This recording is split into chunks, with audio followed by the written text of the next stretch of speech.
Okay, here we are starting on the wiring. Said to first install these underneath the passenger headlight. It's just a couple bolts, remove, and then install, and then start routing your wires. One obviously goes to the pump area, the other one goes up towards the relay box, so we'll get that done next. Alright, so I got my wires ran up to the box here. It was kind of a pain, but they do reach barely. So it says to take this one and then back this one around, do one of these, and then I'll put it right there on that stud right there. I'll back that nut off and then put those in there, and then I think these two wires, I think these go to here, so back that off and then put that on there, and then should be done up top here. So I'll show you when I'm done what I got. Okay, I got the longer one mounted right here. There's already 3 relays in this little area for fuse holders or relays, I think. So anyway, there really wasn't any room for the shorter one, so I'm just going to kind of tuck him down here, maybe zip tie him down. Just not enough real estate around that post to kind of get that to work. So this kind of goes back together. One thing to note, I did have to remount the hole right there on the longer one. Wasn't big enough to fit over that stud, so I just took a little drill bit, reamed it out, and went on. So now I'm just kind of tidying up the wires, and we'll keep pressing forward. Alright, I figured I'd stop and show you where I'm at. I ran the wires a little different than what they said in the manual. They wanted you to come up here and then straight down behind for the fans. I didn't particularly care for that. There's no mounting up here, and I didn't really want to drill a hole up in here to kind of put a zip tie or anything like that. So there was a hole over here, so I just ran them down. I figured the pump wire runs that way, so why not for the fans. So I just kind of grouped those together there, put a zip tie on it. I'll clean that up. I've got my wires clipped, ready for the little connector here, and just slap them on and push that button down with a pair of pliers or something. And then that should pretty much wrap it up. Fill the coolant tank full of reservoir full of new fluid, and we'll see what happens. Alright, something always happens to one of my projects, and here's a prime example. The connector that they provided, I don't know, it was pressed down already, so I pulled it out a little bit, inserted all the wires, pushed down on it, and 2 of them caught, and then that last one there didn't catch, so tried to back it out, didn't back out, so basically just clipped it off. Ran down to AutoZone or Advanced Auto Parts and picked up a batch of butt connectors. They got insulation on them, so basically I'm just gonna butt connect everything together.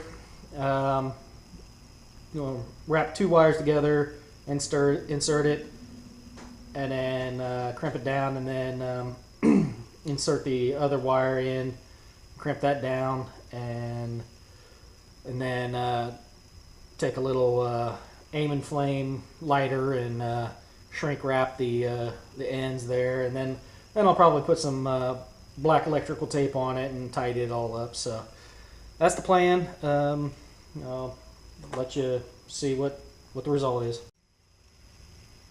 All right, problem solved. We got the 2 wires coming in, and then the 1 wire going back out to the pump.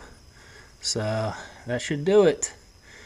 Just need to tidy up the wires and then fill the tank, and everything should be good. We'll show that next.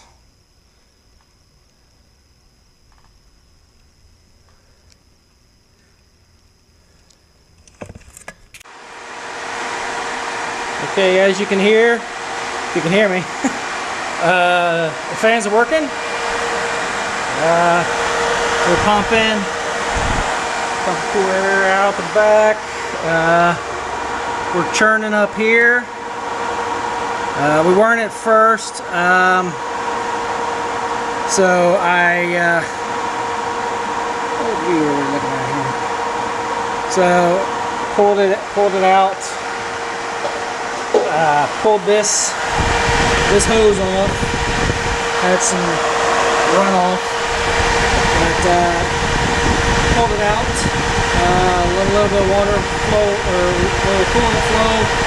Popped it right back on. I know I need to put the clamp back on it, but it's circulating pretty good.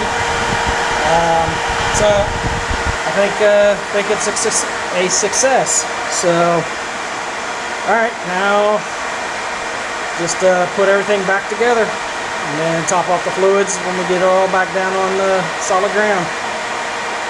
Hopefully this helps you guys out. I'll update, put some comments in there, but yeah, that's pretty much it. Not too bad.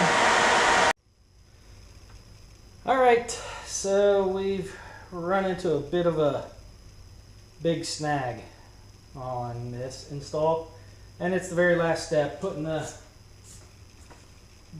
bumper cover back on. As you can see, I've got it up top here, got those into those tabs, but I'm not able to go really any further on this, and it's because we're hitting the new, try and get a picture of it. We're hitting, where'd my light go? Oh, geez. There it is. Alright. So we're hitting, if you can see that or not, right there. The same on the other side.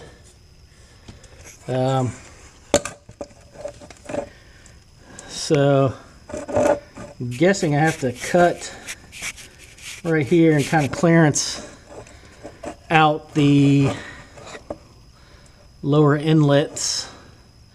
So cut that out so that I have the clearance. I don't know what I'm going to do about that bolt right there, because I think that holds in the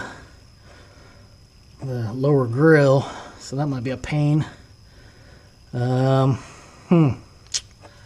Yeah, so it's not just a quick and easy bolt in when it comes to this fascia, because the old one used to reside back here, the new one resides over here, and it's a lot bigger, so we got interference. So alright, I guess get to cutting. Not sure what I'm going to use to cut that. That's some hard plastic, so I don't know. We'll find out.